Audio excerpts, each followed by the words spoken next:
என் அம்மா எனக்கு நிறைய கதை சொல்லுவாங்க. நான் ஏன் தெரியுமா இன்றைக்கு மேடையில் பேச்சாளராக இருக்கிறேன்? என் தாயின், என் தகப்பனின் மொழிகளை நிறைய கேட்டவள் நான். என் மொழியை என் பெற்றோர் நிறைய கேட்டார்கள். என்ன இருந்தாலும் எங்க அப்பா கவிதையில தான் சொல்லுவார். என் அம்மா அவர் அந்த கதை சொல்லி சொன்னார். அதுதான் என் வாழ்க்கையில் நடந்திருக்கிறது. கிழிந்த பாயில் என்னை படுக்க போட்டுக்கொண்டு பறக்கும் கம்பளங்களை பற்றி கதை சொல்லுவாள். அவள் கதைகளில் ஒரு நாளும் கிழிந்த பாய்கள் வந்ததே இல்லை.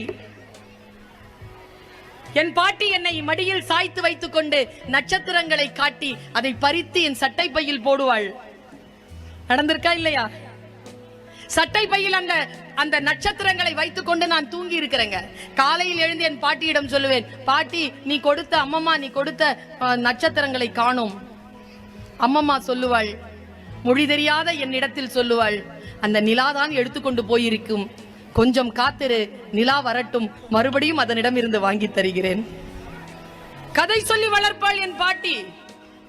அவள் கதைகளில் திருடர்கள் கூட வருவார்கள் பெற்றோர்களே, ஆனால் ஒருத்தி கூட ஒருவன் கூட கெட்டவர்களாக இருந்ததே இல்லை. நம் இனத்திலே திருடர்கள் கூட கெட்டவர்கள் இல்லை என்பதுதான்